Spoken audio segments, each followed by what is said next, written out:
China geger, ternyata NKRI akan menjadi yang pertama di ASEAN menggunakan jet tempur Su-35 selama Orde Baru berkuasa. TNI AU selalu membeli pesawat tempur dari blok barat, khususnya Amerika Serikat. Pesawat F-16 Fighting Falcon menjadi tulang punggung satuan tempur prajurit TNI AU dalam mengamankan wilayah udara Indonesia. Tumbangnya Orde Baru pada 1998 membuat situasi politik juga ikut berubah. Gara-gara embargo dari AS itu pula, pemerintah pada 2003 memiliki ide untuk membeli Sukhoi dari Rusia. Rencana yang digagas Presiden Megawati Soekarnoputri itu diteruskan oleh Presiden Susilo Bambang Yudhoyono, SBY, mendatangkan pesawat tempur andalan untuk mengamankan ruang udara Indonesia. Hingga saat ini, sudah satu skuadron pesawat Sukhoi Su-27 dan Su-30 diletakkan di Lanut Hasanuddin, yang memperkuat alutsista TNI AU.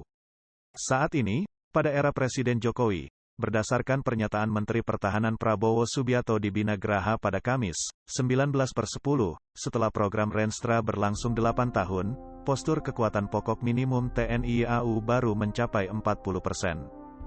Meski begitu, persenjataan yang dimiliki prajurit TNI AU sudah mulai mengalami perbaikan dibandingkan pada era sebelumnya. Salah satu kekuatan yang akan menyita perhatian adalah terkait rencana kedatangan pesawat Sukhoi Su-35 untuk menggantikan armada tempur F-5E Tiger yang sudah digudangkan akibat sering mengalami kecelakaan. Sekitar 10 pesawat Sukhoi generasi 4,5 itu akan datang secara bertahap mulai tahun depan. Kehadirannya diharapkan dapat mengisi kekosongan armada yang bertugas mengamankan ruang udara NKRI. Dengan hadirnya pesawat Sukhoi terbaru, kini TNI AU tidak lagi bergantung hanya mengandalkan kemampuan pesawat F-16. Sehingga, terjadi perimbangan pembelian pesawat tempur yang tak lagi mengandalkan dari AS, melainkan juga dari Rusia. Langkah cerdik itu ditempuh agar ketika terjadi embargo, kekuatan armada TNI AU tidak terlalu terpengaruh dan bisa lepas dari ketergantungan kepada satu negara. Menarik untuk menelaah pernyataan Kepala Staf Angkatan Udara, Kasau, Marsikal Hadi Cahyanto di sela-sela peringatan HUT ke-75 TNI AU di Lanut Halim Perdana Kusuma. Sebagaimana diketahui, luas negara ini terdiri sepertiga daratan dan 2/3 lautan. Apalagi tugas TNI AD hanya menjaga daratan atau sepertiga luas Indonesia dan TNI AL menjaga lautan atau 2/3 luas Indonesia, maka TNI AU harus menjaga wilayah udara yang luasnya merupakan gabungan daratan dan lautan. Kita tentu masih ingat, dalam keadaan kesiapan armada serba terbatas, prajurit TNI AU tetap berupaya maksimal menjaga kedaulatan negara dari ancaman pihak luar.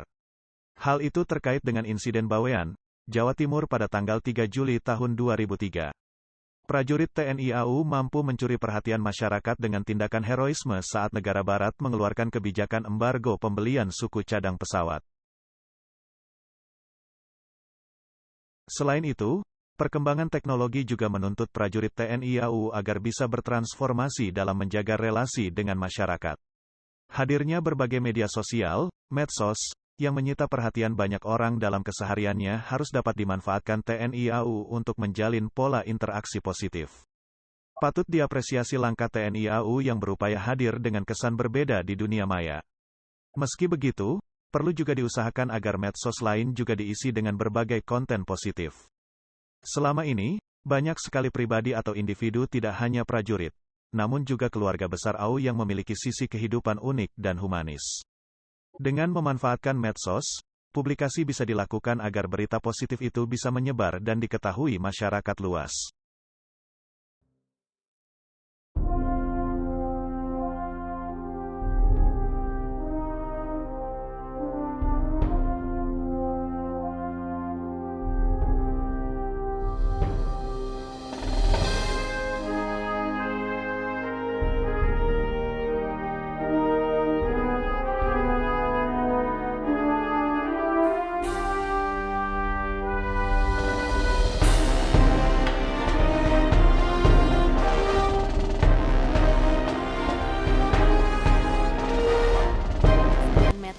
Tinggi 5,9 meter dengan bentang sayap sepanjang 15,3 meter.